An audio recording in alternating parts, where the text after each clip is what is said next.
Hola a todos, bienvenidos a la Biblioteca de la Historia.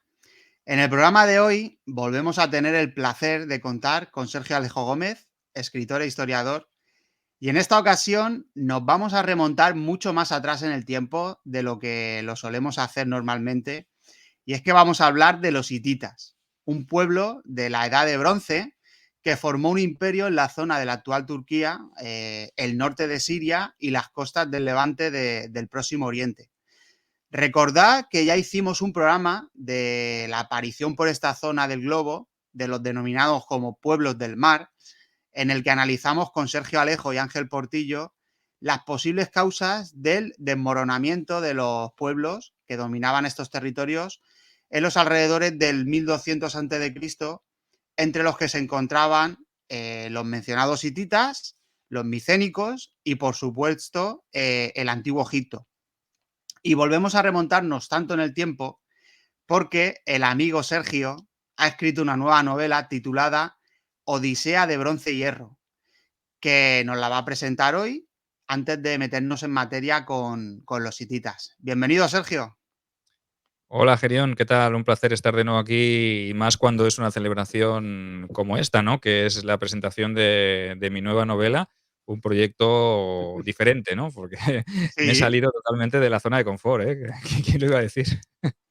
sí, claro, siempre Grecia-Roma, Grecia-Roma y de repente nos apareces con esta época tan antigua, ¿no? Con el tema de los pueblos del mar y bueno, la verdad que yo estoy impaciente porque me llegue la novela y poder meterme en materia, pero bueno, hoy nos vas a presentar la novela y luego vamos a hablar de los hititas, que bueno, que es uno de los pueblos implicados en toda esta trama de los pueblos del mar y bueno, vamos a ver qué lo que nos presentas. ¿Qué has tocado en esta novela, en esta época histórica? Sergio, cuéntanos de qué trata. Bueno, esta es una historia un poco peculiar, ¿no? Yo después de hacer tantos programas y de analizar tanto el periodo, y dije, ostras, pues este es un escenario ideal para montar una trama literaria, ¿no? Una trama de ficción, evidentemente. Hay que darse cuenta que esto no es un ensayo, no voy a profundizar sobre las causas y las consecuencias y los posibles efectos o factores que contribuyeron en la caída de estos imperios a finales de la Edad del Bronce, sino que es un relato de ficción que trata un poco de recoger desde un punto de vista de varios personajes, que eso es lo que Mm, más me gusta de esta trama, porque no es una trama única, sino que son varias tramas. En total hay 6 partes del libro, 6 personajes, 6 vidas, 6 visiones y 6 maneras de entender un mundo que está cayendo, que se está desmoronando, y todas mm, esas historias, pues, van convergiendo una con la otra. Entonces, a medida que el lector va avanzando, pues, se va dando cuenta que están entrelazadas, de manera directa o indirecta. Pero lo que he querido, pues, es, recopilar, los momentos más difíciles, vistos desde los ojos de los que los vivieron, pero haciendo un ejercicio de imaginación, porque ya sabes que sobre esta época, hay bastante poco contenido. Últimamente está saliendo sí. más información, más, historia, pero realmente el problema es que esto es tan antiguo que se construyó mucho encima de lo que quedó de la Edad del Bronce. Entonces, es muy difícil encontrar vestigios arqueológicos. Las fuentes, primarias, como podrían ser las tablillas y todo esto, nos aportan poca información. Pero luego, cuando hablemos de los hititas, también veremos que cada vez hay más datos. Y la información que Mm, tenemos, a veces hay que cogerla con pinzas, porque viene de Egipto, que es prácticamente el único gran imperio de finales de la Edad del Bronce que sobrevivió a esta hecatombe, a esta crisis, podríamos decir, generalizada.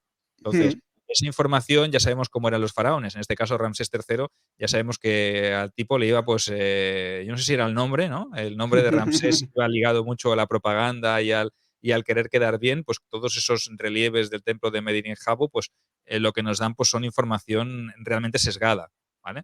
No sabemos qué hay de cierto y qué hay de incierto, igual que los papiros que tienen o que recogen información sobre esas invasiones de los pueblos del mar o sobre ese momento de caída y de desmoronamiento de todas las estructuras. Entonces, yo lo que he querido es hacer una novela, un relato en el que doy mi opinión, en el que los personajes lo que hacen es extrapolar todas mis teorías y, y tengo pues un poquito de margen de maniobra, ¿no? Porque es una época en la que no hay tanta bibliografía y no hay tanta documentación, no hay tantas verdades absolutas. Ujú. Entonces, a partir de ahí se puede elaborar un relato que vaya un poco a caballo entre lo que pudo ser y lo que podría haber sido, porque eso es lo Sí, que trato de arrojar un poquito de luz. Y esas 6 vidas de esos 6 personajes de 6 culturas diferentes, pues lo que hacen es arrojarnos un poco de luz y sobre todo hacer una trama interesante en la cual el lector se dé cuenta de que aquellos tiempos fueron bastante aciagos y complicados para los que los vivieron. No fue un paseo ni un camino de rosas como puede ser la gloriosa Roma o el nacimiento de las polis griegas o el crecimiento del imperio persa. No, no, estos son momentos de desolación, de destrucción, de migración, de penurias, de desolación. Entonces, esta novela no es una novela alegre, ni mucho menos. Es una novela bastante triste donde la gente sobrevive. sufrida, una novela sufrida. O sea, aquí venimos a sufrir, ¿no?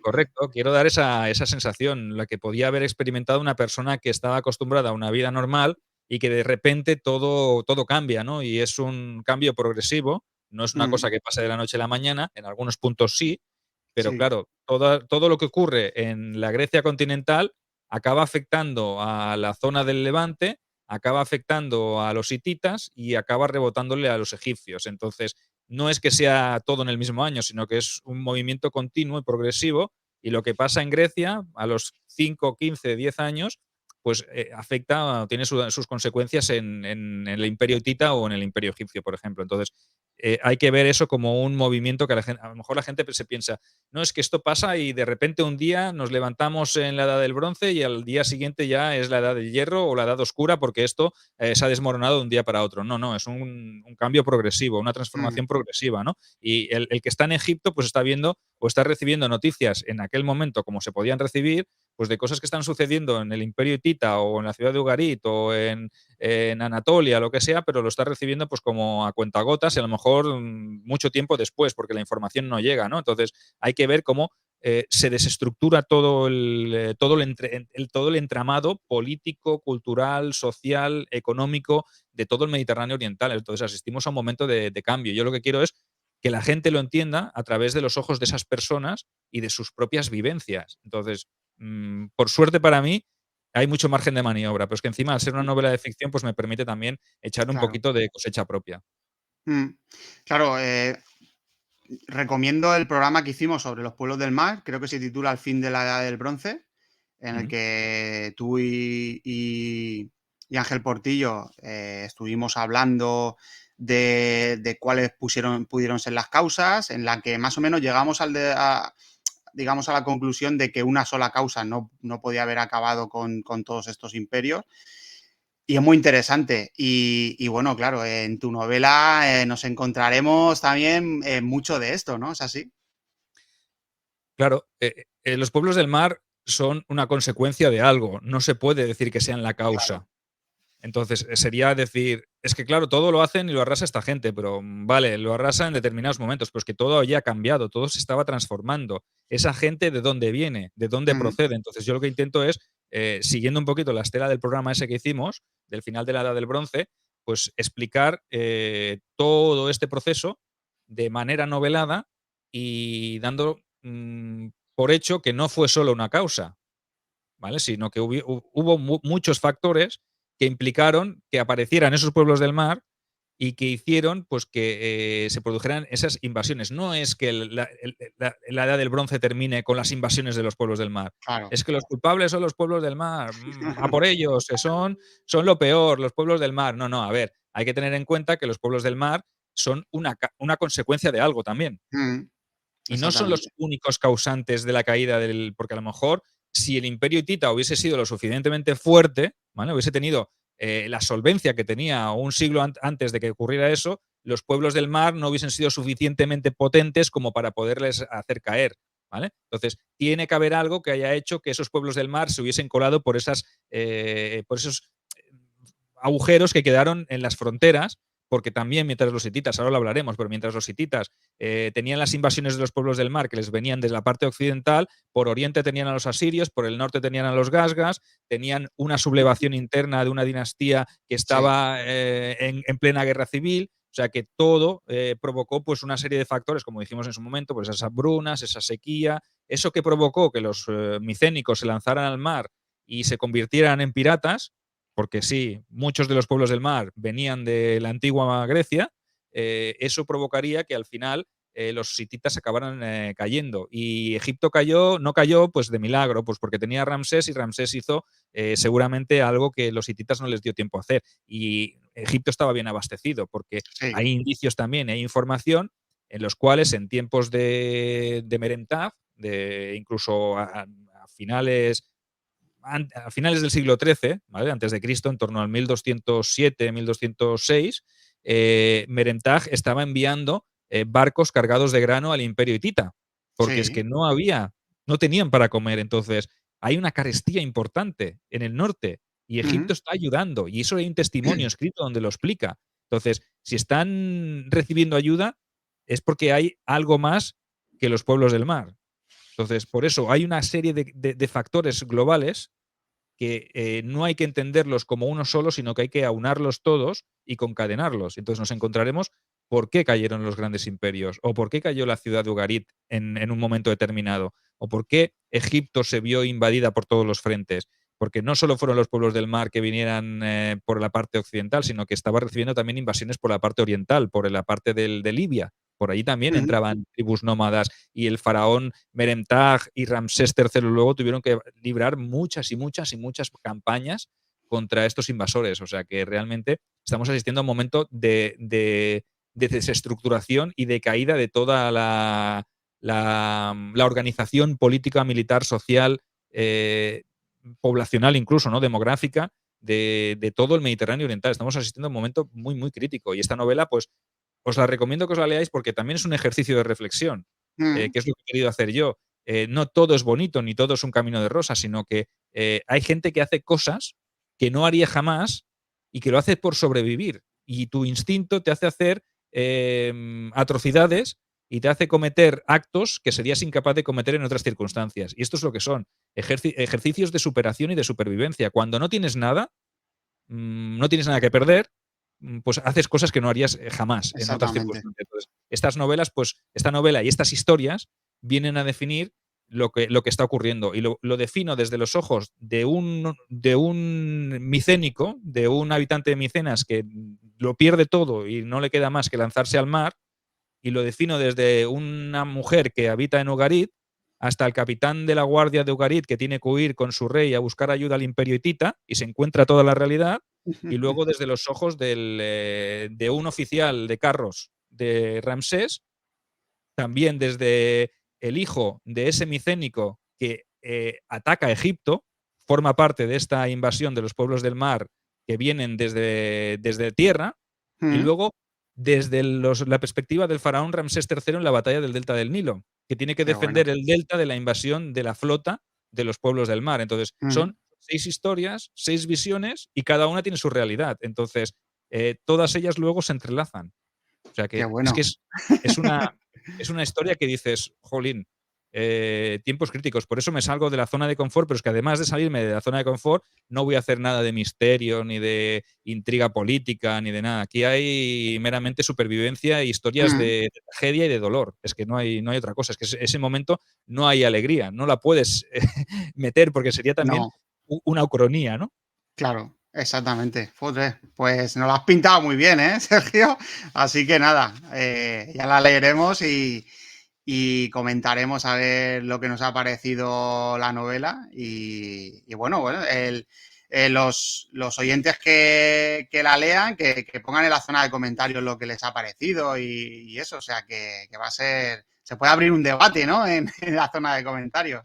No, correcto, porque realmente me he ceñido bastante a lo que hay escrito. No me he inventado nada, simplemente me he inventado los Mm. personajes excepto Ramsés III, todos los demás, los otros 5 son inventados. Y yo entiendo que no he traspasado el rigor. Ya sabes que a mí me gusta mucho mantener el rigor histórico. No voy a hacer una cosa que se salga de la realidad o de lo que pudo ser la realidad, y me intento siempre caminar paralelo Ujú. al contexto, ¿no? Entonces, me he documentado muchísimo, muchísimo para hacer este relato, y tengo que decir que me ha generado mucho trabajo porque es muy difícil encontrar información, y casi todo, pues Sí, como decimos, ¿no? sí. Es mucha información a nivel de relieves y mucha suposición. Entonces, a la hora de detallar según qué aspectos, pues uno tiene que echarle un poco de imaginación. Pero sí que es verdad que el lector verá un esfuerzo. Entonces, a mí me ha costado, pero me lo he pasado muy bien. Yo quizá te diría que ha sido una de las novelas con las que más he disfrutado, porque realmente es un momento tan inhóspito y tan poco tratado Mm, que no creo que tenga tampoco competencia en este campo. No sé si hay ninguna novela sobre los pueblos del mar, o sobre los hititas, o sobre Ramsés III. A lo mejor sobre Ramsés III encuentras algo, pero un mm, análisis así profundo de las circunstancias y de las causas y las consecuencias de los factores de la caída o del final de los grandes imperios en la Edad del Bronce, pues no sé si la habrá. Por eso el título, ¿no? Odisea, ¿no? No deja de ser un gran viaje, ¿no? claro, Un gran viaje por sí, todo el final de la Edad del Bronce y lo que sería la aparición del hierro, ¿no? Porque aparece también el hierro en este momento, ¿no? Es quizá uno de los sí. factores también que se atribuyen a esa caída de los imperios, ¿no? Que los que venían pues traían el hierro en vez del bronce, y esa supremacía tecnológica pues les ayudó a vencer, ¿no? Entonces, Ujú. el título, pues eso, es una odisea, porque además es que todo viene desde Grecia, ¿no? Como Odiseo, ¿no? El viaje que hizo Sí, Odiseo de Troya, de Asia a Grecia, lo hacen de Grecia a Asia. Si te fijas, es todo lo contrario, pero no deja de ser también un periplo, un viaje, una odisea. Y, y bueno, el título a mí cuando lo saqué dije, ostras, qué maravilla, cómo qué encaja. Al bueno. principio iba a ser Odisea de bronce solo, y lo iba a dejar en Odisea de bronce, pero dije, el hierro también es parte fundamental. Ujú, Entonces, qué mejor que bronce y hierro, ¿no? Porque son dos elementos que en este contexto chocan, ¿no? Es el bronce contra el hierro y la mm. supremacía del hierro sobre el bronce, ¿no? Entonces, bueno, me gustó, me llamó la atención. Pues sí, la verdad que lo que he dicho, estoy ya impaciente por tenerla en mis manos y ver a ver cómo has hilado todas esas historias. Eso imagino que será también lo más difícil, ¿no? Porque, bueno, escribir, digamos, un periodo histórico desde el punto de vista de ciertos personajes que van más o menos en la misma zona geográfica puede ser relativamente fácil, pero hilar varias historias en diferentes puntos geográficos que al final converjan, imagino que eso es complicado, ¿no, Sergio? Sí, es difícil, y más te diré que a medida que creaba los personajes, tenía un guión muy básico, en la cabeza, Mm, y empecé con el primer personaje, con Lisandro, que salía de Grecia, y a medida que me fui al segundo, dije: pero si esta la puedo enlazar perfectamente con lo que le pasó, con lo que no se sabe que le pasó a Lisandro, mm, pero que el segundo personaje en cuestión acabará encontrándose con este Lisandro, ¿no? Y luego, ya que este segundo personaje hilará con el tercero, y el tercero al final, pues encajará también con toda la trama, ¿no? Y así vas haciendo y vas creando personajes, y el propio contexto te lleva al momento, ¿no? Del cruce. A lo mejor son cruces bastante sencillos, no es que vayamos o yo haya pensado en que tengo que hacer que interactúen entre ellos siempre, no, no, sino que a lo mejor son causas, perdón, consecuencias directas de según qué acciones, pues este personaje aparece en otro contexto y se junta pues con ese momento o con lo que fue de ese personaje, pero sin desarrollarlo en exceso. Pero sí que son historias que se acaban cruzando todas, ¿no? Y que acabas diciendo, joder, pues si todo está conectado. Es que en ese momento todo estaba conectado. El que un día era capitán de la Guardia de Ugarit, al día siguiente puede ser pirata y estar atacando el delta del Nilo. O sea que, ¿por qué? Porque las circunstancias le han llevado a eso. Es la única manera de sobrevivir. Es que no hay nada, exactamente. no hay una ciudad a la que volver. No queda, Ugarit no existe ya. Está totalmente arrasada. Ese hombre, ¿qué hace? No tiene a quién servir. No existe el concepto Ugarit. Y Ugarit es sierva del país de Hati, y en ese momento Hati tampoco es nada. Entonces, ¿qué haces tú? Pues te unes a lo que hay para poder sobrevivir. Claro. Entonces, es una historia pura y meramente de supervivencia. Qué bueno. Bueno, y dices tú que bueno, es novela, ¿no? Porque son personajes inventados, pero ¿quién no nos dice que de toda la población de cada uno de estos lugares alguien no vivió lo que tú estás comentando o algo parecido? Porque es que cada uno tiraría por un lado, cada uno decidiría qué hacer en cada momento y bueno, y cuando hablamos de, digamos, del día a día de las personas, ¿no? De ese poder sobrevivir en ciertos momentos, hay miles de historias en cada uno de los pueblos. O sea, que quién no nos dice que esto que tú has novelado no pudiera haber pasado en ese momento, en un momento tan complicado para todos esos pueblos. O sea, que bueno, cuando uno dice novela, bueno, a ver, siempre aquí aludimos a la frase, ¿no? De que la realidad supera la ficción, ¿no? Incluso a veces novelando ciertos periodos históricos, te quedas corto en las cosas que realmente pasaron y le sucedieron a esas personas, ¿verdad? Correcto. Seguramente diríamos cualquier parecido con la realidad es mera coincidencia, pero a Sí. lo mejor sí que existen esas coincidencias, ¿no? Porque hay miles y miles de historias, me imagino, y alguna de ellas seguro que ha acertado. Quizá las 6 Mm, no, pero es muy probable que alguna de ellas, si no es exacta, se haya acercado bastante a la historia de alguna persona que en aquel momento le tocó vivir algo similar. Entonces, yo lo que he tratado es de ponerme en la piel de esas personas. Ya si te pones en los ojos, te pones en la piel y en las vivencias y en las emociones y estoy convencido que tanto Lisandro como Jalilla, como Halunapi, como Jasón, como Mensai, como Ramsés III, esos 6 personajes, pues todos ellos, alguno de que no se llamaría igual, seguramente lo único que puede ser que se coincida es Ramsés III, porque es el único personaje que está documentado y que existió. El resto, a lo mejor no se llamaban como yo les he puesto los nombres, pero seguramente que hay alguien que vivió una vida bastante parecida. Entonces, eso me consuela en el sentido de que yo he intentado, pues, ponerme en el lugar de esas personas y, sobre todo, intentar expresar las emociones que vivían en ese momento. Y cuesta, ¿eh? Pues son tiempos muy duros y cuando tú lo pierdes todo, la desesperación se apodera de ti, sí. puede ser terrible.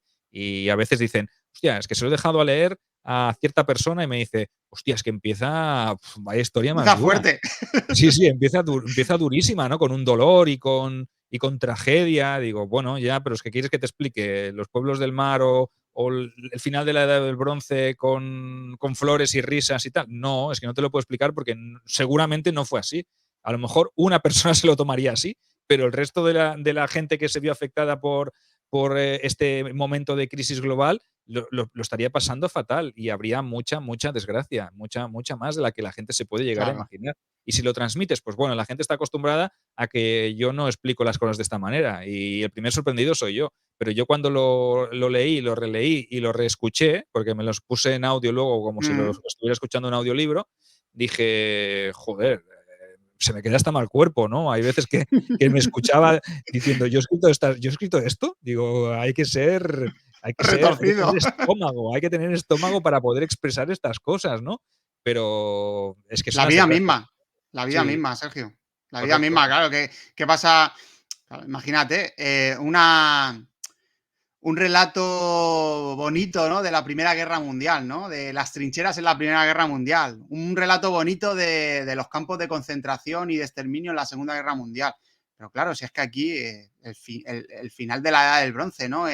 Las invasiones de los pueblos del mar. ¿Qué vas a pintar? Nah, es que No hay no se historias puede, no se no puede hay expresar historia de otra bella que manera. encaje. No hay No. historia bella que pueda encajar en un momento como este, o sea que realmente es eso, es desolación, tristeza, pena, desgracia, miseria. Dicen: "Joder, si parece el Pedro Piqueras haciendo un telediario", ¿no? Pero es que es lo que hay. Es lo que hay. Bueno, Odisea de Bronce y Hierro. Esta es la nueva novela de Sergio Alejo. Así que, como siempre, en la descripción del audio dejaremos los enlaces para que la podamos adquirir. Y bueno, ahora vamos a hablar de los hititas, Correcto. que fueron uno de esos pueblos implicados en este periodo histórico, en esas invasiones de los pueblos del mar. Así que vamos a viajar en primer lugar a la península de Anatolia, en la actual Turquía, para conocer a este misterioso pueblo, que ya no lo es tanto, como veremos en este programa, aunque seguro que la arqueología y los nuevos estudios sobre su historia, pues todavía nos darán muchísimas sorpresas más sobre los hititas. ¿Por dónde comenzamos, Sergio? Pues como has dicho, pues por el ámbito geográfico, ¿no? Mm, Estos hititas, pues es una civilización que, como ya sabéis, se asentó en la zona de Anatolia y que su momento también de máximo apogeo, pues llegó a ocupar prácticamente toda la península anatólica, mm, incluyendo la isla de Chipre, parte de Siria y zonas de Mesopotamia. O sea, llegó a tener también influencias en regiones tan alejadas como la propia Mesopotamia. O sea que imaginaos, ¿no? La grandeza de este imperio cuya vida pues, viene desde el siglo XIX prácticamente hasta el siglo XIII antes de Cristo. Son más de 500 años, ¿vale? En los cuales pues, esta poderosa civilización pues asienta sus bases con sus momentos más álgidos y con sus momentos también de caída, porque no todo fue un camino de rosas. Y obviamente, pues como ya sabéis, la historia no os voy a desvelar, ni os voy a hacer spoiler, pues a los grandes imperios pues acaban cayendo y mm. en el caso de los hititas pues fue casi en un abrir y cerrar de ojos, ¿no? Y como hemos dicho, lanzamos la pregunta, ¿quiénes fueron esos culpables? Pues siempre la tradición ha culpado a los pueblos del mar, a esas gentes que, como ya sabéis, migraron masivamente y acabaron con las estructuras de muchos poderosos reinos e imperios de finales de la Edad del Bronce, pero hay gente que afirma pues, que la destrucción de los hititas no solo vino por parte de estos pueblos del mar, ya os hemos hecho un avance antes cuando hacíamos la introducción, ¿no? Hay gente que alude también al creciente poder de una civilización o de una cultura que estaba en la parte oriental, en lo que había sido el norte de Mesopotamia, los asirios. Acuérdate de los Mm, asirios, que también la gente parece que los tiene olvidados y en ese momento de crisis del imperio hitita, pues aparece un personaje que es el rey Tukulti-Ninurta, ¿vale? Que es el rey asirio, que se encarga pues, de poner un poco en jaque a la frontera oriental del imperio, ¿no? La ataca y la somete pues, a presión. Pero es que también por el sur tiene el imperio hitita otra amenaza, que es una revuelta interna de una facción que no apoyaba las pretensiones dinásticas del emperador. Emperador llamaremos al rey de los hititas para darle un poco de mm, renombre, ¿no? Para darle como que es hay que entender el imperio hitita, cuando decimos imperio ya hablamos de emperador, mm. como un conjunto de entidades que rinden vasallaje, Sí. reinos, vasallos, que también rinden vasallaje al poder central. Entonces, eh, existen gentes que no están de acuerdo porque realmente hay conflictos internos, conflictos dinásticos y muy antiguos. Entonces, ese emperador que en este caso el último gran emperador del Imperio Hitita era Suppiluliuma II. Ojo con los nombres, yo os diré nombres aquí, que vais a alucinar. Suppiluliuma, ¿vale? Este segundo emperador, perdón, este emperador, que era el segundo de su nombre, eh, tuvo un enemigo también, no solo en las fronteras asirias, sino en el sur, un candidato de una rama dinástica que no estaba de acuerdo y que estaba en disputa con la familia imperial desde hacía mucho tiempo por un conflicto ancestral, que luego explicaremos si se tercia, ¿vale? Pero Ujú, esa presión ejercida desde el sur, sumada a la presión ejercida desde el oeste por parte de los asirios, sumada a la presión que ejercían los Gasga, que era un pueblo de montañeses muy, muy belicoso, que sí. tenía sometido a ataque constante la frontera norte del Imperio Hitita, y sumada a la incursión de los pueblos del mar que venían ya desde la parte de Occidente, en las costas de Anatolia, pues ya tenemos un compendio perfecto para entender que la cosa no venía solo de un punto, sino que no solo fueron los pueblos del mar, sino que el imperio hitita sufrió ataques por muchos frentes, lo que obviamente obligó a dividir sus fuerzas y a no tener la suficiente cantidad de hombres como para poder repeler todos esos ataques. Ujú, Aunque también es verdad que las fuentes propagandísticas de Suppiluliuma, ¿vale? Que gobernó entre el 1207 y el 1178, afirman que logró derrotar y esclavizar a varios de sus rivales. Aunque yo creo que la realidad parece estar bastante de lo que decían esas tablillas o esa propaganda, ¿no? Y si tenemos en cuenta las fuentes egipcias del momento, que se vieron obligadas, como os he dicho antes, a enviar al país de Hati, que era aliados, recordad que también tenemos un programa en el canal en el que hablamos de la batalla de Kadesh, en ese Sí. super tratado que salió después de la, vamos a decir, victoria de Ramsés II, que en realidad fue un empate técnico. Mm, Pues desde aquel momento se produce una alianza entre el país de Hati, que le llamaremos así, al imperio hitita, ¿eh? sí. Y el imperio egipcio, el imperio nuevo.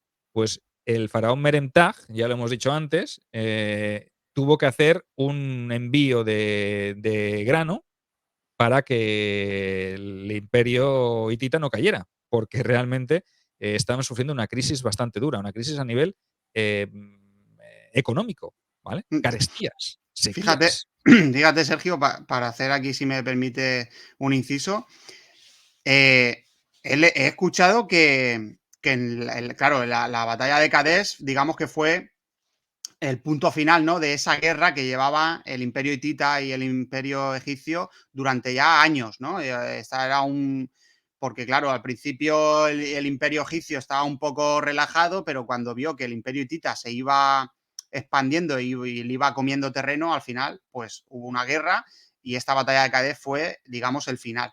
Pues he oído que durante esa guerra, a pesar de estar en guerra, Egipto vendía grano al imperio hitita y a su vez el imperio hitita vendía metales al imperio egipcio. O sea que para que veamos, lo digo porque se habla mucho de hoy día por ejemplo, la guerra que tenemos en Europa, ¿no? Rusia contra Ucrania, y a pesar de los embargos que se han impuesto a Rusia, Rusia sigue vendiendo petróleo a los países europeos. Y O gas, sea, ¿no? Y gas. ¿Cuántos países se abastecen y del gas gas, ruso, no? y gas. Y si no lo hace directamente, lo hace a través de terceros. Lo digo para que veamos a veces las trampas que puede haber en esas guerras, en esos tratados, en esas sanciones que puede haber a ciertos países. Aquí fijémonos que estaban en guerra el imperio hitita y el imperio egipcio, y a su vez se estaban intercambiando metales por trigo, por grano. O sea, para que veamos que a veces las cosas no son tan sencillas como se suelen decir, de uno enfrentado contra el otro, enemigos acérrimos y ya está, y no hay nada más por el medio, no. Fijémonos en estas cosas, ¿eh? Que las cosas son a veces más complicadas de lo que nos pensamos. Correcto. Y bueno, y pocos años después, cuando gobernaba Ramsés III, pues las noticias que procedían del país de Hati, pues eran casi inexistentes, o sea, que algo estaba ocurriendo. Hombre, pues todos estos aspectos críticos, sumados por algún desastre natural, tipo terremoto, la sequía que hemos comentado, de ahí el grano que se enviaba de Egipto, pues Mm, hicieron que el Estado pues, se fuera desmoronando desde el interior. O sea, que culpar a los pueblos del mar de la caída del imperio hitita es muy ambicioso. Yo entiendo que esto en el siglo XIX, pues a lo mejor era la teoría que se llevaba, pero gracias a los dioses está el revisionismo y con sí. todos los datos que tenemos hoy en día, pues podemos ampliar esa teoría, ¿no? Y darnos cuenta de que el imperio hitita dominaba mucho, mucho y muy vasto territorio, pero un imperio tan grande, pues también es muy difícil de mantener. Y en el momento que te atacan por todas partes y que tienes una crisis interna a nivel económico o de alimentación, pues te das cuenta de que las estructuras son insostenibles. Y como cayó el país de Hati, pues antes cayeron sus reinos vasallos, como por ejemplo Ugarit, del que yo también hablo en la novela, Mm, ¿no? Entonces, vamos a hablar del inicio, ¿no? No vamos vayamos a al ver. final, que hemos empezado Claro. prácticamente por el final, pero vamos al principio de este imperio, ya que es un imperio de larga duración. Para que os hagáis una idea, el periodo máximo esplendor que tuvo este país de Hati fue entre los siglos XVIII y XIX hasta el siglo XIII, ya hemos dicho, unos 500 o un poco más años, Sí. que eso es muchísimo, ¿no? Es una longevidad, ¿vale?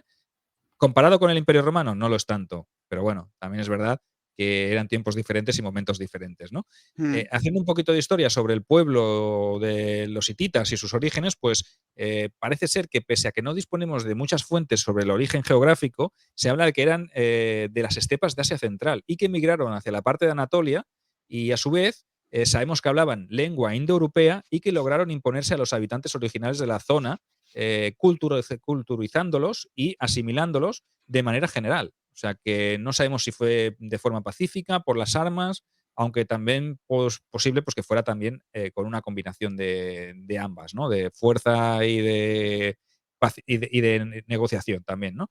Sí. Y el nombre del imperio o civilización se le dio porque se establecieron en la zona de Anatolia conocida como Hatti, ¿vale? No se sabe a ciencia cierta cómo se llamaron a sí mismos. El Mm, nombre de Hatti sabemos que proviene de las crónicas asirias, que los identificaron como Cati, ¿vale? Así era como los asirios llamaban al país de Hatti. Entonces, a los hititas, el país de Hatti viene de Cati, ¿no? De ese término asirio.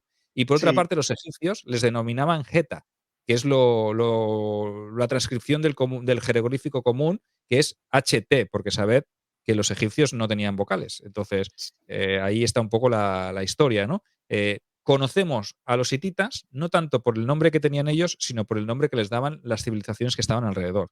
Esto sí. pasa muchas veces. A los Nos- fenicios los conocemos como fenicios porque los griegos les llamaban Phoenicei, ¿vale? Pues que claro, ellos se llamarían de otra manera, ¿no? Leí un artículo, lo que pasa que perdí el enlace, que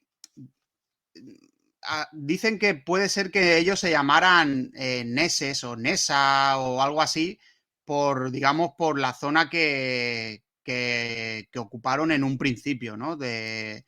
Eso es lo que ponía en el artículo. No me acuerdo quién era el autor ni perdí el enlace, pero vamos, algo así, un nombre así, ¿no? Sí, es la era primera algo, ciudad, una de las primeras ciudades que fundan es la antigua ciudad de Nesa, que es Carquemis. eso es. Pues algo así, que ellos se podían haber llamado Nesa, ¿no? Porque, por ejemplo, los romanos, ¿cómo se llamaban ellos mismos? ¿No?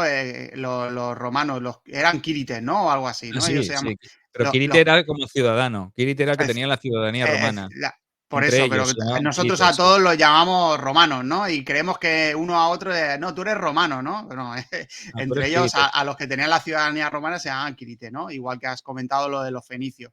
¿Cómo se llamarían los fenicios entre ellos? Pues a saber, ¿no? Pero claro, nos ha llegado el nombre que le dieron los griegos, ¿no? Pues aquí lo que comentan, ¿no? Los conocemos como hititas, porque le pusieron Hati, ¿no? Por esa ciudad, pero sí, no, realmente no sabemos a ciencia cierta cómo se llamaban. Mm. Correcto. Estos Hatti lo que hicieron fue asimilar esa población no indoeuropea que vivía en la misma región y Mm. antes de que se establecieran se establecieran de forma definitiva y formaran el primer imperio hitita. Y fue en el momento en el que los recién llegados conquistaron los habitantes oriundos de la zona cuando sus vecinos asirios y demás estados colindantes pues siguieron usando el nombre de Hatti para denominar a los nuevos ocupantes. De ahí Ujú. lo que hemos comentado antes, ¿no? Que significa el término Hatti, que viene a decir o viene a recalcar la tierra de la ciudad de Hattusa, ¿vale? Eso es lo que Hattusa. significa Hatti, ¿vale? Hattusa, que sería más adelante la capital de Hatti, ¿no? Las fuentes, como ya he dicho antes, bastante escasas, nos hablan de una primera ciudad hitita a la que llamaron Nesa, ¿vale? Que ahí es Mm. donde viene lo que tú has leído del artículo este que comentabas, ¿no? Sí. Que a lo mejor se llamaba Nesa, que va relacionado con esa primera ciudad que tuvieron, ¿no? Y fue un monarca muy posterior, el monarca Telepinu, quien gobernó hacia el siglo XVI a.C., quien dejó testimonio de las hazañas de sus predecesores. Obviamente, pues lo dejaría, pues que seguramente vivió en un momento más, más complicado, ¿no? Y él, Claro. pues intentó resaltar, pues las buenas y las grandes hazañas que hicieron sus predecesores, ¿no? En este edicto, en este escrito, narra la expansión a mediados del siglo XIX mediante un tal Anitas, que era un príncipe y que logró conquistar las ciudades de Canesh, Nesa, perdona, antes había dicho Carquemish, no, Carquemish es otra ciudad. Era una ciudad Mitanni, que luego hablaremos también de los Mitanni, ¿no? Pues esta ciudad de Canesh es la Nesa para los hititas y conquistó también la ciudad de Hattusas, ¿vale? Aunque realmente al que se le concede el privilegio y el honor de ser el fundador es a un tal Labarnas, ¿vale? Este rey Mm. parece ser que agrupó diferentes ciudades-estado y pequeños reinos bajo su autoridad, llegando incluso a destruir la ciudad de Hattusas, que posteriormente hombre reconstruiría y convertiría en la capital del imperio. El hijo de Labarnas, o Hattusilis I, que viene a significar el hombre de Hattusas, fue Ujú. quien la recupó y fundó allí la capital del reino por su ubicación geoestratégica preeminente. Y este rey, Hattusilis I, fue el primero en, mira, el Hattusilis I fue, no solo fue el primero de su nombre, sino que fue el primero en expandir las fronteras del imperio al máximo. Sabemos que conquistó la zona meridional de la actual Turquía y posteriormente se fue al este para apoderarse de las ciudades del norte de Siria. O sea, imagínate, vaya, Empezó fuerte. Hattusilis. Sí, Empezó fuerte. sí.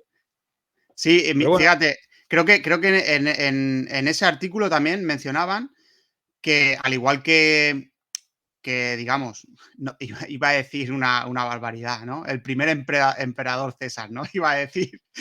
Igual que luego el título de César lo llevaron los emperadores en Roma, en el artículo este ponía que eso, lo de la Varnas, fue, digamos, como una especie de nombre que llevaron los sucesivos reyes del correcto. imperio hitita, ¿no? O sea, eran Hattusilis primero, ¿no? Pero se le denominaba también el Labarnas, ¿no? El Claro. Labarnas, digamos, el rey, ¿no? Sí, sería Eso también. como el emperador, como el conductor de pueblos o como le quieras llamar, Exactamente, ¿no? Algo el así. Labarnas. Sí, sí. Y luego otra curiosidad era que era también como una especie de reinado compartido con la reina. O sea, aquí era un poco, digamos, era una especie de reinado especial donde la reina tenía bastante poder, sobre todo cuando el rey iniciaba campañas de conquista, era la reina la que administraba el imperio, ¿no? Que no, digamos que no es que quedara uno, el segundo al mando, un general, no,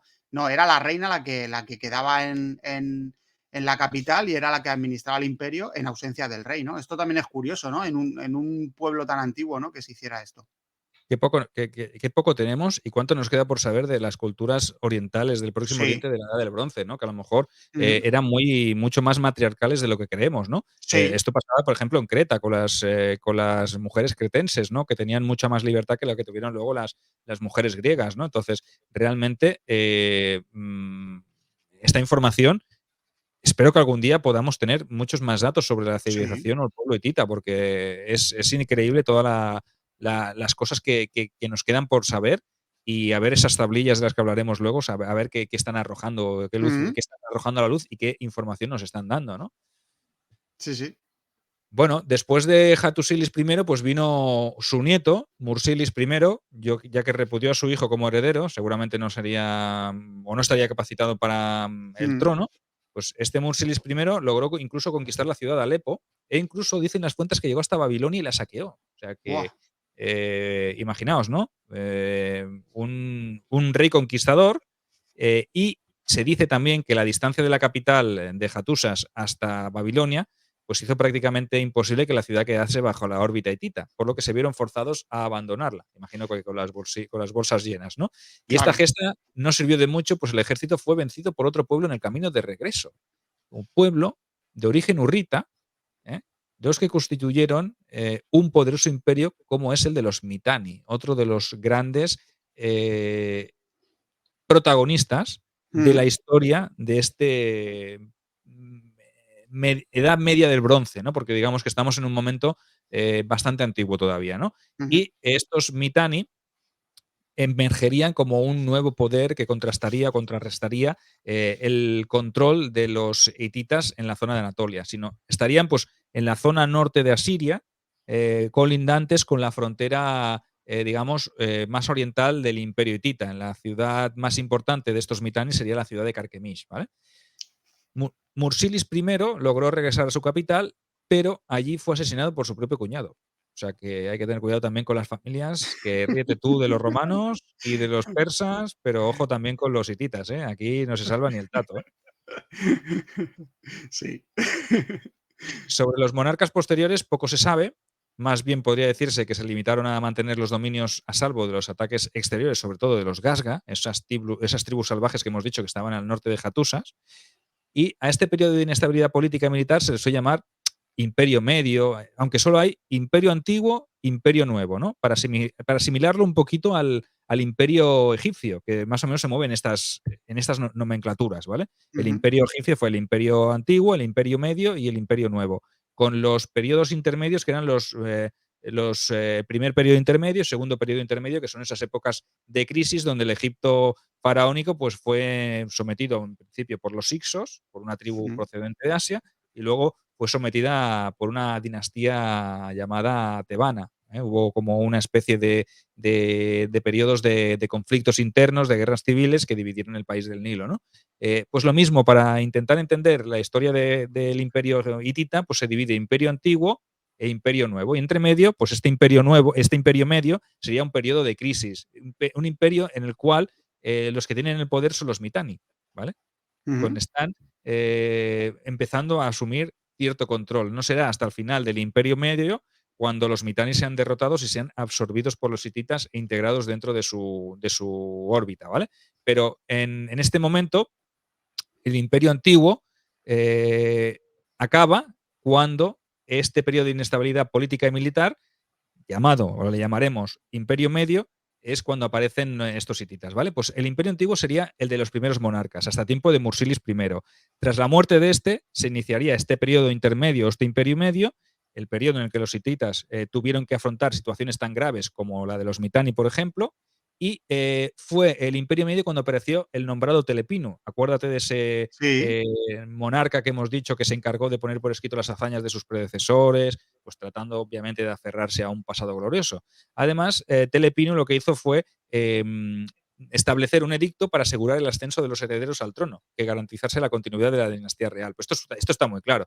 Esto es básicamente pues para que no hubiera cuñados ni gente oportunista que se metiera por medio y que intentara pues deshacer un poco la estructura de la familia Sí. imperial, de la familia Ujú. dinástica. Toda dinastía tiende a afianzarse, ¿no?, en el poder, entonces Claro. aparecen siempre candidatos, usurpadores, gente que quiere aprovecharse de la situación. Entonces Telepino pues lo que hizo fue establecerlo mediante un edicto. Bueno, esto no sé hasta qué punto es más real, es más factible. Lo que sí que es verdad que después pasaría todo esto que te he dicho de la escisión, de esa dinastía que se fue al sur del Imperio Hitita, al sur de Anatolia, y desde allí pues crearon su propia corte, Ujú. que pondría en jaque también a Suppiluliuma II al final de su reinado, ¿vale? Bueno, en este periodo, menos conocido que los demás, ya hemos dicho que creció el poder del reino Mitanni, y hacia el año 1350 a.C., aparece el monarca Suppiluliuma I, ¿vale? No el segundo, no el del final. Espera, es que el nombre, el nombre Sí. este tiene tela, Suppiluliuma, ¿vale? Ujú. Subió al trono de una forma un poco clara, quiero decir, existe la posibilidad de que lo hiciera mediante un golpe de Estado o algo similar. La cuestión fue que tuvieron suerte los hititas, se erigió en un gran militar y logró revivir al estancado y tocado imperio, y dio paso a lo que los investigadores denominaron como el Imperio Nuevo Hitita. Ujú. Recordad lo que comentamos para hacer el paralelismo con el Imperio Egipcio, ¿vale? Cuando digo el Imperio Nuevo Hitita, no estoy hablando del reino neohitita, ¿vale? Es que esto es muy complejo. A la hora de. Yo pienso que los investigadores, cuando hicieron estas denominaciones, podían haber sido un poco más claros. Cuando cae el Imperio Hitita al final de la Edad del Bronce, por los pueblos del mar, por las invasiones de frontera que hemos dicho, por las carestías, etcétera, etcétera, sí que es verdad que no cae al completo, sino que se mantienen ciertas estructuras como la ciudad de Carquemish o algunos reinos de habla lubita. Lubita era otra lengua que se hablaba dentro del Imperio Hitita. Y estos, tiempo posteriormente a la caída del Imperio Hitita, lo que hacen es convertirse en herederos de ese Imperio Hitita y se llaman reinos neo-hititas, ¿vale? Pero esto no es el Imperio Nuevo. El Imperio Nuevo es todavía dentro del periodo de la Edad del Bronce, ¿vale? O sea, a partir del 1350 con Suppiluliuma, lo que asistimos es a un reflorecimiento y a un renacimiento del Imperio Hitita. Nada que ver con los reinos neohititas de ya después de la caída del Imperio Hitita. Lo digo, quiero decir, porque a lo mejor hay alguien que dice, pero es que estás diciendo Imperio Nuevo y te refieres a neohititas. No, no, los neohititas son los que heredaron la tradición hitita, pero es que no heredaron la lengua hitita, ni heredaron las costumbres, ni heredaron muchas cosas. Simplemente se declararon herederos porque Carquemis, por ejemplo, había sido una parte del Imperio Hitita. Y cuando los Ujú. pueblos del mar y toda la gente esa pasó y arrasó, los que se quedaron o sobrevivieron o reconstruyeron se declararon como neohititas, ¿vale? Pero nada que ver con los hititas que desaparecieron, ¿vale? O sea, esto quiero aclararlo antes de seguir avanzando, ¿vale? Vale. La cuestión es que este rey conquistó los territorios perdidos por sus predecesores, o los reconquistó, más bien dicho, y tras dominar de nuevo las ciudades-estado de Siria, sometió incluso a los Mitanni y les infligió dos duras derrotas saqueó su capital, Carquemish, y los convirtió en un reino vasallo. O sea, de ser los hititas dominados o vencidos por los Mitanni en tiempos de Mursilis I, en este tiempo, ¿vale? En este siglo XIV, nos encontramos que los hititas de Supiluluma lo que hacen es reconquistar el territorio perdido y someter a los Mitanni, ¿vale? O sea Ujú. que asistimos a un cambio de roles, ¿vale? Eh, este rey siguió una política que le sirvió de mucho. Tejió una red de estados o reinos pequeños vasallos gobernados por monarcas afines y leales a su persona. Vamos, lo que vendría siendo una especie de satrapías, ¿vale? Sí, esto me recuerda al Imperio Persa, ¿no? Que dividió su imperio en provincias llamadas satrapías y había unos pequeños sátrapas que gobernaban esos territorios. Y luego otra cosa que me recuerda el Imperio hitita es, digamos, al muy posterior imperio, ¿no? Que es el Imperio Otomano, ¿no? Que digamos que sí que tuvo cierta permisividad, ¿no? Al resto de pueblos y religiones para conservar su cultura, ¿no? Porque has hablado de que había varias lenguas. Dentro del Imperio Hitita había varias lenguas y luego cuando comentemos lo de las tablillas veremos que había tablillas bilingües en esas diferentes lenguas que se hablaban en el Imperio Hitita, ¿verdad, Sergio? Y había incluso una aceptación total. Llamaban a la aceptación religiosa, llamaban al imperio Sí. hitita el imperio de los 1000 dioses o de las De 1000 los mil dioses. divinidades. Sí, ¿Por qué? esto es muy bueno y muy aclarador de que era un imperio que no, digamos, conquisto esta tierra, borro su lengua, implanto la mía, borro sus dioses, implanto los míos. No, absorbía. Esto también lo hizo el Imperio Romano con los dioses, digamos, absorber a su panteón las deidades de otros pueblos, ¿no? Es que esto es muy llamativo, ¿eh? Esto me llama mucho la atención, es muy curioso. Ujú. Correcto. El imperio de los Eh, mil dioses. Ujú. Correcto, es una denominación bastante curiosa. Bueno, Sí, volviendo a estos sátrapas, o yo les llamaría más bien, más que sátrapas, lo compararía con un virreinato, ¿vale? Porque sí. son como pequeños reyes dentro de esas ciudades, o esos reinos vasallos, eh, pero que se someten a la voluntad del gran emperador, ¿vale? O sea, Ujú. que es como un poco los virreinatos de la España, de los Austrias, de Mm, de los grandes Felipes y sí, compañía, ¿no? No había virreinatos en todas las allende los mares, ¿no? Entonces, evidentemente es esto, ¿no? Porque esas ciudades están sometidas a la misma ley, a la misma lengua, a las mismas costumbres, a las mismas tradiciones que lo que está sometido, por ejemplo, la propia capital Hattusas, ¿vale? O sea que sí. aquí es muy importante, ¿no? Además, se sabe que incluso se reforzaban esos juramentos con matrimonios de conveniencia entre miembros de su propia familia. Y estas Ujú. personas de confianza se hicieron cargo de gobernar pequeños estados que habían estado bajo la órbita de Mitanni también, como por ejemplo dos núcleos importantes como Carquemish y Alepo, ¿vale? O Ujú. sea que hay que entender todo esto. Este monarca, Supliluluma, ya tuvo los primeros choques con el faraón Akenatón, que por aquel entonces gobernaba las tierras del Nilo. Recordaos que Mm, Akenatón era el faraón hereje, ¿no? Que ya sabéis que la sí. desgracia se cebó con él y obviamente pues acabó con sus días como los acabó, ¿no? Ya, El- ya hablamos de Akenatón en un programa, muy bueno ese programa, que bueno, que nosotros dijimos, bueno, faraón hereje o visionario, ¿no? o Porque visionario, correcto, sí. eso de eso de eso de tener solo, ¿no? Solo un dios, ¿no? Muy cómodo, mucho más Sí, cómodo. y sí, ¿no? Pero sí, la verdad que se adelantó a su tiempo a lo que vendrían después de las religiones monoteístas, ¿no? Este Akenatón, sí. Ese programa también lo recomendamos porque es muy curioso, ¿no?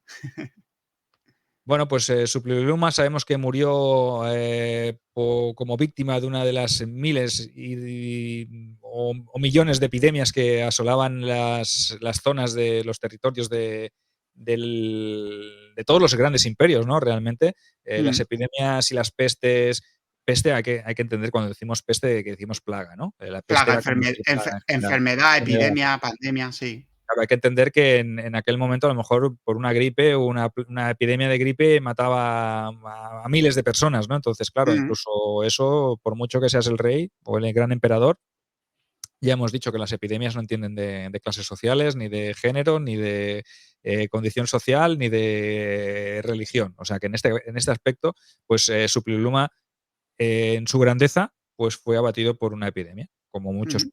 habitantes de su imperio en aquel momento, ¿no? La cuestión es que su sucesor fue su hijo Mursilis II, que subió al trono en torno al 1321 a.C., y este extendió todavía más los dominios del imperio, llegando incluso hasta las costas del mar Egeo, dicen las fuentes, que se enfrentó a los Ajiyawa, de los que hablamos en el programa de los pueblos del mar, y que se Sí, tienden a identificar con los aqueos, los antiguos micénicos, ostras, Ajiyawas. los Ajiyawas, sí, es verdad. Eh, Ahora que has dicho el nombre me ha venido a la mente, sí, los aqueos, ostras, Pues sí. imaginaos, dicen que Mursil II ya tuvo encontronazos con los Ajiyawa en el mar Egeo, pese a que los hititas no destacaron nunca por tener una flota en condiciones. Se servían más que nada de las flotas de sus reinos vasallos, como por ejemplo la flota de Ugarit, una de las flotas más importantes, o la de Chipre, de la isla de Alashilla, ¿vale? Ujú. Que es como se llamaba la Chipre en tiempos hititas. Sí, Recordad ah, que la ciudad de sí. Troya Ujú. estaba en el ámbito de influencia de los hititas, la Sí, ciudad de Wilusa. Wilusa era la ciudad de Troya. Entonces es muy probable que los hititas estuvieran en la guerra de Troya, ayudando ujú, a sus vasallos, que eran los habitantes de Wilusa, y se enfrentaran a los Ajiyawa, a los aqueos que venían de Micenas, a claro. saquear Troya. En torno a este año 1321 se produjeran esos primeros contactos con los aqueos, ¿no? Ujú, Que, como decimos, sabemos que hacia el 1250, 1200 es cuando está documentada que puede ocurrir, se dice que puede ocurrir la guerra de Troya. Entonces es ujú, posible que los micénicos, los Ajiyawa, los aqueos, después de estos contactos con Mursilis II, pues dijeron, pues ahora le vamos a llevar la guerra a su territorio, en este caso a Troya, pues por el tema económico, del control del paso de los Dardanelos, el Helesponto y toda la zona aquella, ¿vale? O sea que ya en tiempos de Mursilis II, pues ya hubo contacto entre hititas y micénicos. Quizá uno de los monarcas hititas más conocidos por las fuentes fue Muwatallis II, que gobernó entre el 1295 y el 1272. Y este fue el que se enfrentó al poderoso imperio egipcio de Ramsés II en la famosa batalla de Kadesh, que hemos dicho y que ya ujú, tratamos también en este programa, ¿no? Sabemos pues, que las ambiciones de Ramsés le llevaron a expandirse demasiado y se cruzó con los hititas en una guerra que fue inevitable y que el enfrentamiento tuvo que ver o tuvo lugar entre el 1275 y 1274, ¿vale? Entonces, parece ser que quedaron en tablas, aunque Ramsés ya sabéis que hizo de las suyas y esculpió su victoria, porque obviamente no iba a llegar a Egipto y decir que había perdido o que había empatado, eso hubiese ujú, sido una vergüenza para él. Lo que sí que es cierto es que tras esa batalla, los dos imperios firmaron el acuerdo de paz, un tratado que quedó sellado por escrito. Y obviamente sería su sucesor, el sucesor de Muwatallis II, Hattusilis III, quien acabaría por firmar el tratado de paz con Ramsés porque su predecesor murió y que quedó sellado con un matrimonio del faraón egipcio con dos de las hijas del hitita. O sea que eh, este Hattusilis hay que destacar que no era el hijo de Muwatallis, sino el tío del heredero, que ganó la lucha por la sucesión y desterró al príncipe. O sea que ujú. imagínate, otra trifulca, otra historia rara entre los hititas, ¿no? Eh, este, este Hattusilis III siguió una política de conciliación con Ramsés, ¿vale? Ujú, Y con sus sucesores. Y a partir de entonces, pues vemos que tanto Egipto como el país de Hatti se convierten en aliados, ¿vale? sí. Esto es muy importante para entender un poco el equilibrio de poderes, porque el dominio por la franja de la zona del Levante, es decir, las ciudades de Siria y de lo que es el actual Palestina, ¿vale? Ujú, Israel, Palestina, pues todo eso siempre ha sido una zona de constante conflicto. O sea, sí. ya en tiempos de los hititas y los egipcios, allí hubo candela fina, ¿vale? Se dieron mucha, mucha caña. Ujú, Y vemos que es una zona muy disputada, pues por era una zona fértil, una zona con mucha agricultura y una zona por la que pasaba todo el comercio. O sea que para ir hacia el Próximo Oriente, pues tenía que tener el control de esa zona del Levante. Entonces, tanto egipcios como hititas, pues tuvieron que llegar a un acuerdo, ¿no? Además, Egipto ya tuvo un longevo enfrentamiento con Asiria, ¿vale? Con la Siria que surgió después de los despojos del reino de Mitanni, ¿vale? Y obviamente, pues eso les colocaba en una situación de enfrentamiento con ellos por el control de las fronteras más orientales. Los asirios sabemos que también se enfrentaron a los hititas, o sea que este imperio neoasirio, este último imperio asirio que salió como uno de los enemigos más letales de los hititas y de los egipcios, se enfrentó de manera muy clara a los hititas en la batalla de Nigirilla y tras vencerlos, se hizo con amplias zonas mineras, incluso con la propia Babilonia, aunque Mm. no acabaron con el poder del imperio que seguía manteniendo amplios territorios todavía, pero sí que le pegaron un duro varapalo a los hititas, ¿vale? Los asirios se convirtieron también en un enemigo implacable, ¿no? Pero como hemos dicho al principio, los culpables del colapso, pues no solo fueron los asirios tampoco. Antes hablábamos que no habían sido los pueblos del mar, pues ahora decimos que no fue solo el imperio asirio el que le... Sí que lo tocó de muerte, pero también lo tocaron de muerte los gasgas, lo tocaron de muerte las crisis internas y los pueblos del mar y todo lo demás, ¿vale? Entonces, mm, parece ser que sí que le asestaron un golpe letal en la parte occidental del imperio, dando buena cuenta de sus dominios, pero junto con los demás atacantes, cada cual por su lado, y la propia naturaleza que se cebó con el imperio hitita, pues lo borraron para siempre de la faz de la tierra, ¿no? Destruyendo de manera radical la capital, Hattusa, Mm. cuyos templos y palacios fueron quemados hasta los cimientos, ¿vale? Y esto nos lleva a que los otrora poderosos hititas quedaron borrados de la misma historia, aunque los restos arqueológicos de esta civilización se descubrieron, imagínate, a finales del siglo XIX y a mediados del siglo XX. O sea, Mm. estuvieron desde finales del siglo XIII, principios del siglo XII antes de Cristo, hasta finales del siglo XIX totalmente ocultos. Nadie, nadie Es, es encontró que ningún vestigio. Es un imperio olvidado. Es que es alucinante, ¿no? Y por eso he dicho que lo que nos queda por descubrir, y tanto de este imperio como de otros pueblos que vivieron en época contemporánea a los hititas, incluso otros anteriores. O sea, es que las excavaciones arqueológicas nos descubren a veces cosas que son, vamos, que nadie sabía sobre eso. Y sí, la verdad que es impresionante tanto tiempo, ¿no? Que no supiéramos de los hititas. Por eso al principio, ¿no? Se les llamó el imperio olvidado, ¿no? O los misteriosos hititas, ¿no? Mm.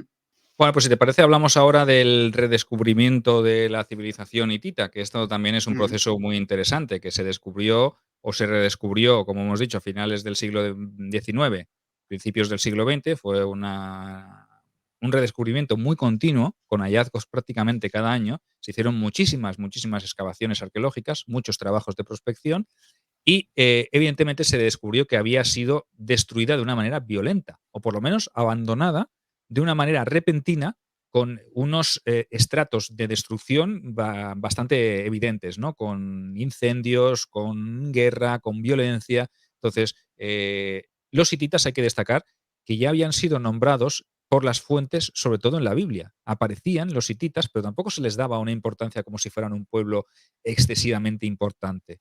Mm. Luego veremos que los hallazgos arqueológicos modernos, es decir, cuando me refiero modernos me refiero al momento en el que se descubrieron. Evidentemente ahora no son modernos porque son del siglo XIX. Si hubiésemos hecho esos hallazgos con la tecnología actual que hay a nivel arqueológico, seguramente hubiésemos sacado mucha más información. Pero sí que es verdad que se descubrió que había sido una civilización mucho más importante de lo que la Biblia había dicho. Sí, Pero porque la Biblia la mencionaba, ¿no? Con otros pueblos de menor importancia, ¿no? No remarcaba a ese pueblo como algún pueblo poderoso, ¿no? Pero luego vemos que sí que fue un pueblo, vamos, un imperio. Ujú. bueno, ¿por qué no se sabe nada apenas de los hititas? Pues no quedó nada de ellos, por lo menos en primera instancia, hasta esos hallazgos de mitades del siglo, de finales del siglo XIX, mediados del siglo, principios del siglo XX, ¿vale? Eh, Vamos entonces a la parte más arqueológica, a Ujú. la parte de la recuperación de esa memoria perdida. Eh, no sería hasta el año 1834 cuando Charles Teixier, ¿vale?, descubrió las Ujú. ruinas de una antigua ciudad cerca de la aldea turca de Bozkirov. Ay, perdón, Bozkirov, es que claro, es que esto en turco yo es que Mogascoy. Bogazkoy, correcto. Es que ni turco ni hitita, es que cada vez nos lo complican más. Yo me quedo con el hitita antes que el turco, es más fácil de entender. Ya te digo. Bueno, pues en Bogazcoy, Teixier descubrió unos restos que identificó él con la capital hitita, con Hattusa. Pero claro, en Ujú. ese momento no se sabía a quién pertenecía. No le puso el nombre de Hattusa. Se identificaron posteriormente. Él encontró unos restos arqueológicos y dijo, aquí hay restos de una antigua civilización, pero podía ser atribuida a cualquier otra que no fueran los hititas, porque como nadie les daba importancia a los hititas, es decir, muchos incluso no conocían ni a los hititas, o se hacía, como decías, se pasaba a pies puntillas por la Biblia, pues obviamente quedó en eso, en un descubrimiento, en un hallazgo arqueológico bastante interesante, ¿no? Mm. Fue entre los Sí, años 1800. Dime. perdona, Sergio, que te interrumpa, incluso este Charles Tessier, o sea, descubrió a los hititas, ¿no? O los redescubrió y el hombre murió sin saber realmente el descubrimiento que había hecho. O Qué sea, putada, ¿no? exactamente. O sea, que luego sí que se supo que eran los hititas, la importancia de los hititas, pero este hombre los descubrió y falleció y y no supo de la importancia de su propio descubrimiento, ¿no? Ujú. Vaya, qué cruel es el mundo. Hay veces que la injusticia se ceba con la gente. Imagínate este hombre, pues que hubiese sabido que hubiese sido el descubridor de una de las grandes civilizaciones de la Edad del Sí. Bronce. O sea, Ujú. una gesta importante. Incluso le hubiesen reconocido ese primer hallazgo, ¿no? La Sí. cuestión es que entre los años 1870 y 1880 se investigaron diversos restos por parte de un misionero irlandés, William Wright, que acabaría trasladando algunas de estas piedras a Estambul para ser estudiadas con detalle. Sería posteriormente Skin y George Smith, otros dos arqueólogos, que descubrieron la ciudad antigua de Carchemish y encontraron vestigios de lo que ellos llamaron una escritura desconocida. ¿Vale?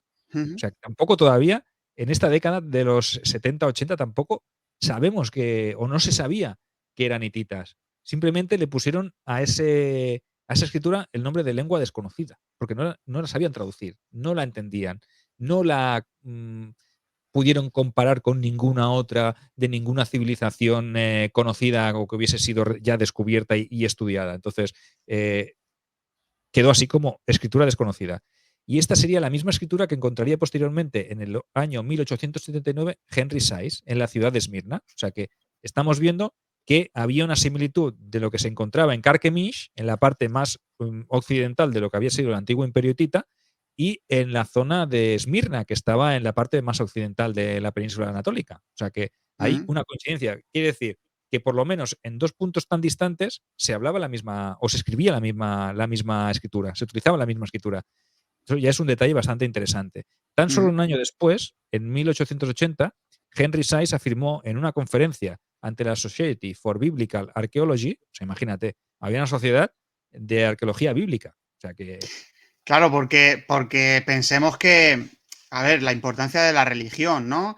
Y la importancia de la Biblia como fuente histórica en aquellos momentos, ¿no?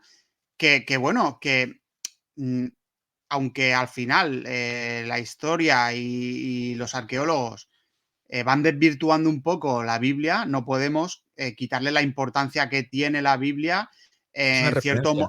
en cierto modo como referencia de ciertos pueblos que en aquella época existían, ¿no? O sea, tiene importancia, en ese aspecto tiene importancia, aunque luego los, los posteriores descubrimientos digan, bueno, aquí la Biblia, por ejemplo, hemos comentado que la Biblia mencionaba a los hititas entre pueblos que no tenían mucha importancia, con la importancia que tuvo el imperio hitita. Entonces, los arqueólogos, los historiadores, al final vais desvirtuando un poco la Biblia o, digamos, corrigiendo a la Biblia en la importancia o no o en la ubicación o no de unos pueblos o otros, ¿no? ¿Verdad? Sí, yo pienso que es una importante referencia más en esos tiempos, ¿no? En esos tiempos Ujú. donde no había prácticamente ninguna evidencia ni ningún registro, Claro, y había todavía muchas cosas por descubrir, pues te daba datos aproximados, ¿no? Entonces tampoco hay que exactamente. tomarla en vano, ¿no? Entonces, por eso, en esa presentación, en esa conferencia que hizo Henry Sayce, pues informó que todos estos restos pertenecían a los hititas y Ujú. que ya estaban mencionados en la propia Biblia. Entonces Sí. dice, esto que se menciona, esto que yo he encontrado, pertenece a los hititas. Y a lo mejor más Ujú. de uno diría, Los hititas, ¿quiénes son los hititas, no? Y uno dice: "Ah, sí, unos que salen nombrados ahí en la Biblia como de refilón". Pues imagínate lo que quedaba por descubrir todavía. Porque Mira, 4 años más tarde sí, Sergio, 4 años mira, más tarde ahora mira, que tengo aquí el libro, que te lo he enseñado antes, sí, fuera de cámara, el de C.V. Ceram, El misterio de los hititas. Aquí se habla de eso, de tema de que al principio salía en la Biblia, que salían mencionados los hititas de manera vaga, ¿no?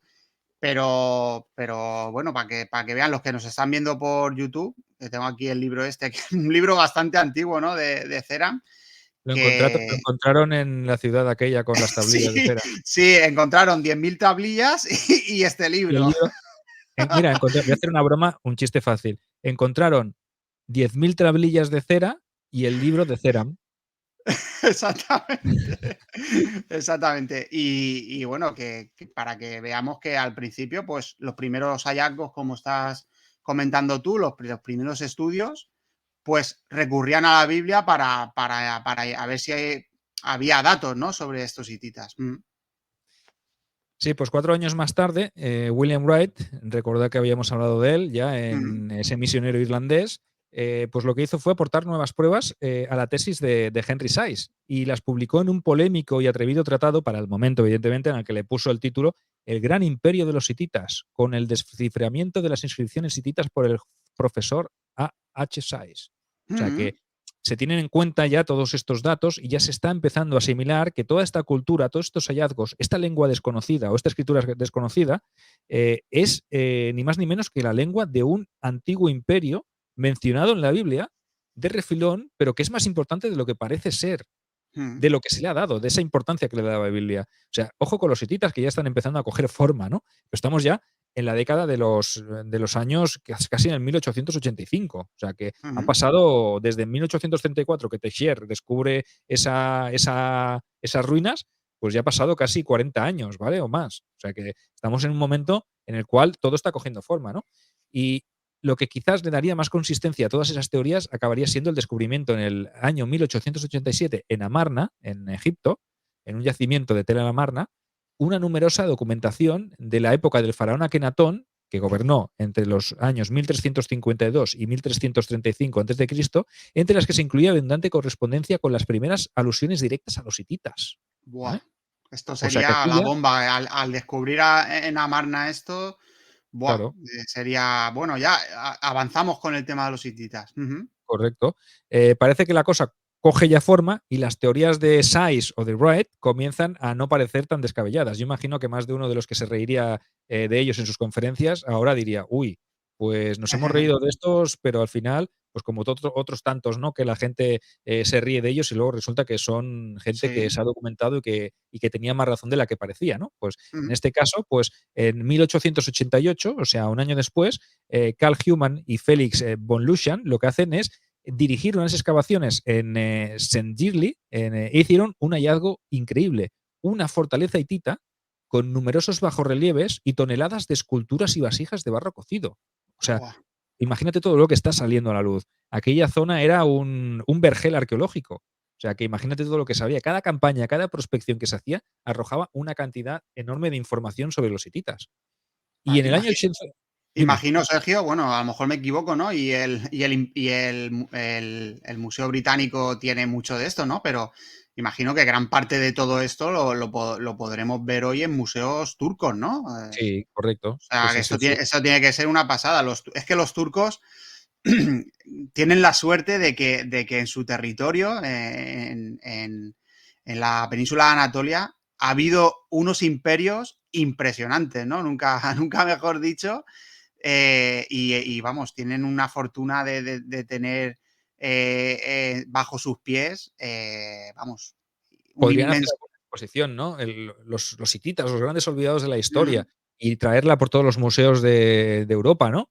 Bueno, No pues sé si te voy a decir una cosa. Ahora mismo en el Museo Arqueológico de Alicante, en el MAR, que tú hay uno de la Edad del visitaste, Bronce, ¿no? ahora está lo de la Edad del Bronce, que el otro día fui con María Vázquez y con Antonio Gómez y vimos el montón de espadas de bronce de toda esta época que, por ejemplo, aquí la cultura del Argar, que fue aquí en el Mediterráneo, en la zona de Alicante, Murcia, fue muy importante en su época. Y también tenemos el disco de Nebra, ¿no? Que hablamos en la Biblioteca de la Historia, un programa sobre el disco de Nebra, que es también de toda esta época. O sea, que imagino que algún día los directores del Museo del Mar dirán, bueno, ahora tocan los hititas. O sea, será una buena, porque bueno, hace poco trajeron los guerreros de Siam, ¿no? Que dicen que era una de las primeras veces que habían salido de China y los tuvimos aquí en Alicante. O sea, en ese aspecto,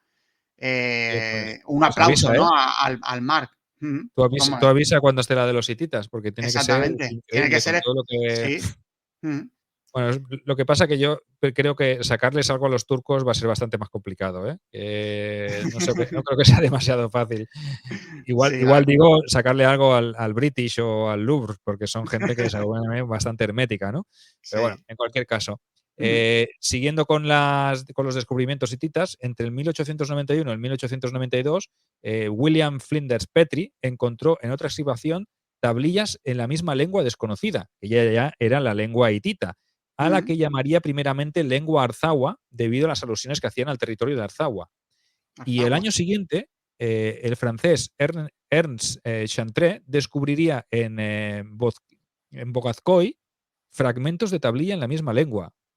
O Uf. sea que imagínate. Pero el mayor descubrimiento estaba por llegar, ya que Mm. lo acabaría haciendo Hugo Winkler entre el año 1905 y 1909. Ya estamos en el siglo XX. Imagínate todo el tiempo que llevamos arrastrando investigaciones, ¿eh? Sí. Mm. Pues en esta expedición, llevada a cabo en la misma ciudad de Bogazcoy,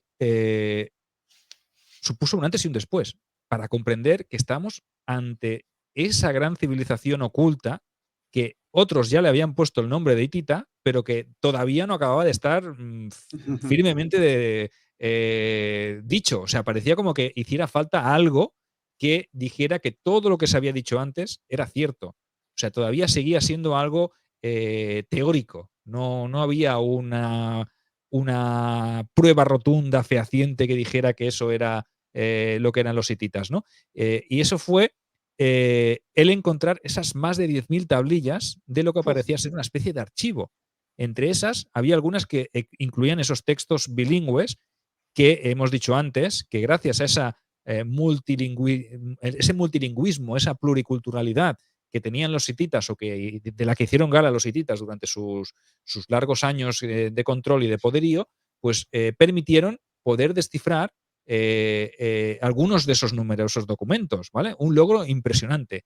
Y Mm. Winkler, Hasta en 8 lenguas, perdona Sergio que te interrumpa, hasta en 8 lenguas, impresionante. y una de ellas eh, desconocida, o sea que no se ha conseguido descifrar, y ahora al parecer hay expertos en lingüística que están poco a poco con esta lengua sacando bastantes datos, pero lo que Ahora comentábamos hablaremos, antes, lo ahora que hablaremos comentaba, de estas lenguas vale. que ya verás. Sí, sí, lo Bueno, que comentábamos anteriormente, que el Imperio hitita era un imperio que, que conservaba los territorios de lo que había conquistado, la lengua, porque claro, si descubrimos 10.000 tablillas en diferentes lenguas, era porque había comunicaciones, ¿no? De decir, no, es que en esta región hablan esta lengua, escribimos esto en hitita y en esta lengua, ¿no? O sea, que es muy interesante esto, ¿eh? sí, sí, es un imperio pluricultural. A mí me da la Mm. sensación de que realmente un imperio integrador, pero por necesidad a veces, ¿no? Conquisto, pero Sí. no puedo imponer mi lengua, sino que lo que voy a hacer es traducirla. Gente que la Mm. pueda hablar, pero que las documentaciones oficiales y tal estén escritas en varias lenguas, en todas esas lenguas de las ciudades o de los reinos que yo controlo, que son bastante diferentes, ¿no? Entonces, esto es algo Conservar la, bastante conservar la cultura, ¿no? O sea, ellos no claro. pensaban en ese momento en esto va a servir para conservar la cultura, pero sí que ha servido, ¿no? No como por ejemplo, los franceses lo que hicieron tras la revolución de decir, no, aquí se habla francés y ya está. Y desaparecieron las diversas lenguas que existían en Francia. Pero bueno, metió ahí un poco la cuña, ¿vale?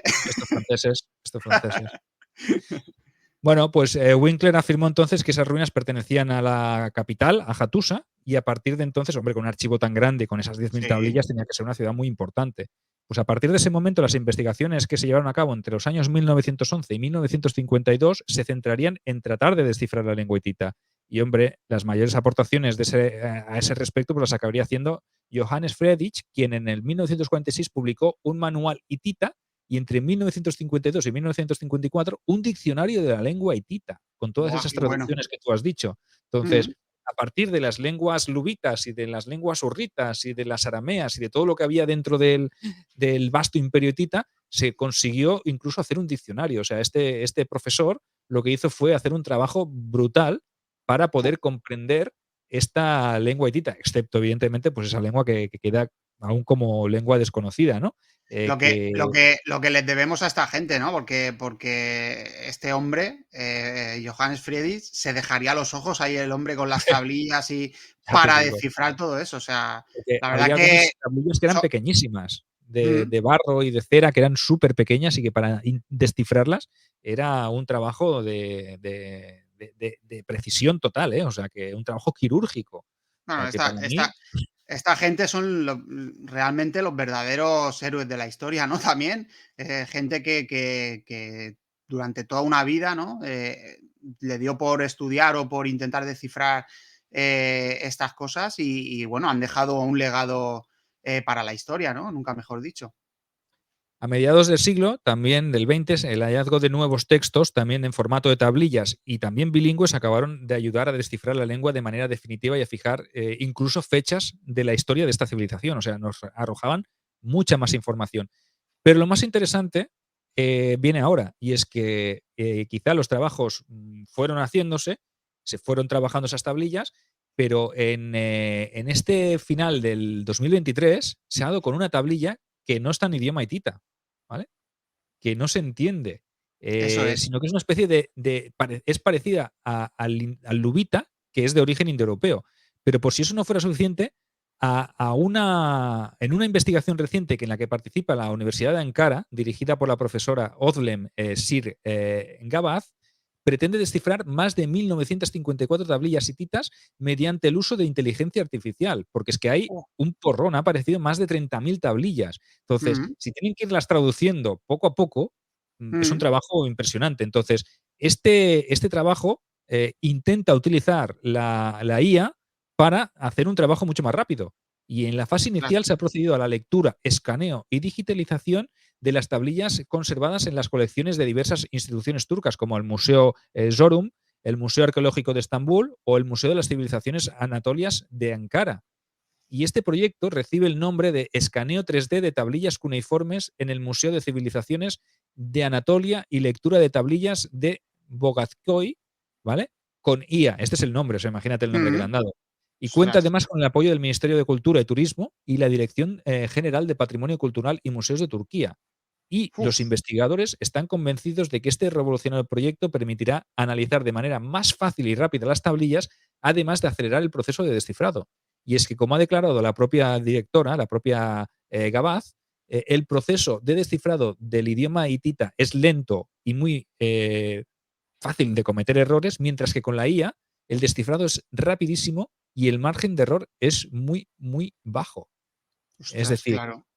nos facilitaría el trabajo y lo haría súper rápido. Tendríamos información mucho más rápida, porque el proceso, el ojo humano a veces puede errar, pero la IA, Mm, como te escaneas y lo digitalizas todo, la IA te lo descifra. O sea que es una herramienta súper potente. no, Los impulsores de esta iniciativa ya han mostrado pues, un entusiasmo por el éxito obtenido y afirman que los datos se compartirán con los estudiosos de la civilización hitita en todo el mundo. Además, una vez finalice todo el proceso de descifrado, ¿eh? El público en general podrá tener acceso a un contenido de tablillas de arcilla en la biblioteca digital hitita, que se inaugurará en breve. O sea que oh, eh, madre mía. todo lo que puede salir de ahí es brutal. Es brutal. Mm, Yo sí.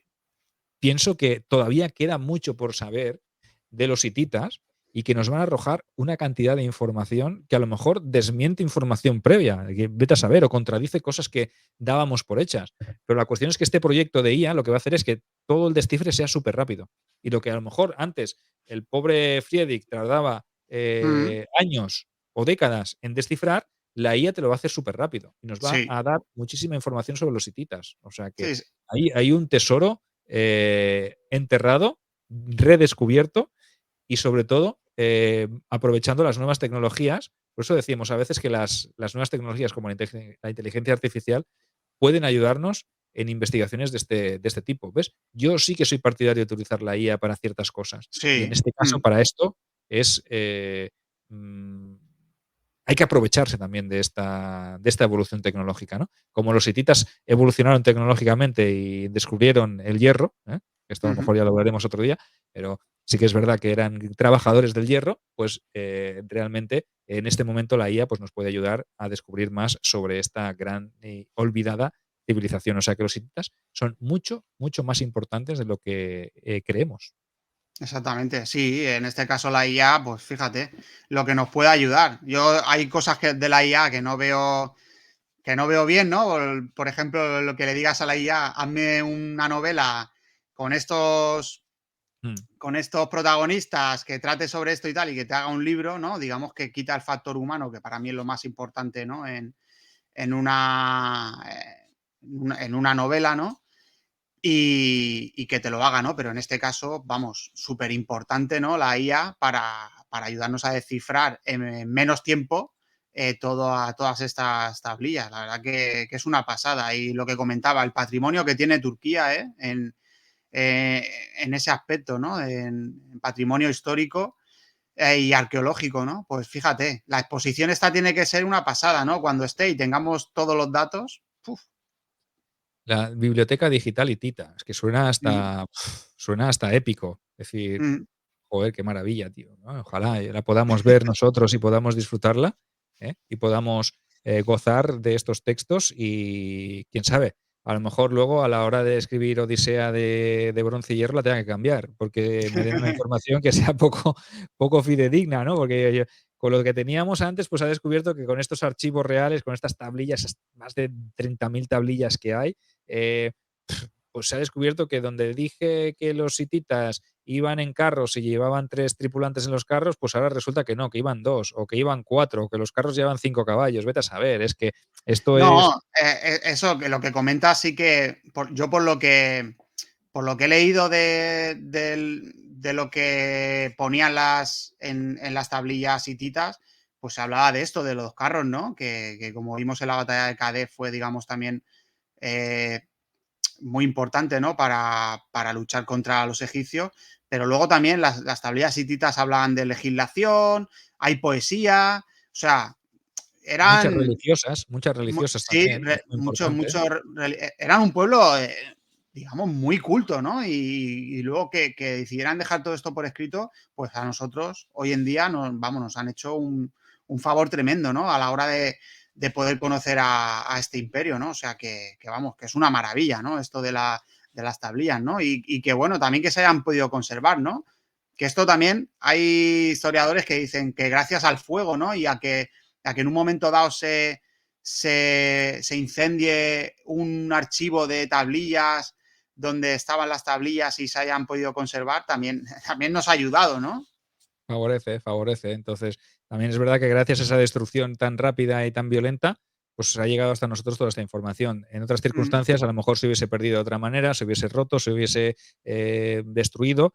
Entonces, el fuego sí que es verdad que ayudó a conservar. Esto pasó lo mismo con el lineal A y el lineal B sí, cretense, y, o sea, minoico y micénico. O sea que realmente a veces estas destrucciones se convierten en aliadas de los arqueólogos, sobre todo. Entonces, hasta sí, aquí pues, podemos decir que gracias a eso, gracias a los pueblos del mar, a los Gasga, a los asirios y a las revueltas internas, gracias a eso, a día de hoy Hattusa pues, se ha convertido en uno de los principales yacimientos que tú imagínate dar con Hattusa, ¿eh? Desde el sí. 1834 que el pobre Teixeira dio la primera vez con aquello, pues los que vinieron después y encontraron todos los vestigios, pues Mm, nos han descubierto o nos han dado muchísima, muchísima información sobre los hititas, ¿no? Que es lo que decimos, igual que estas tablillas, igual que las del Lineal B, que está traducido en Micenas, son muchos registros palaciegos, muchos sí, registros mercantiles, hay muchos datos de divinidades, muchas transacciones comerciales, sí, tema militar, tema de habituallamiento, o sea que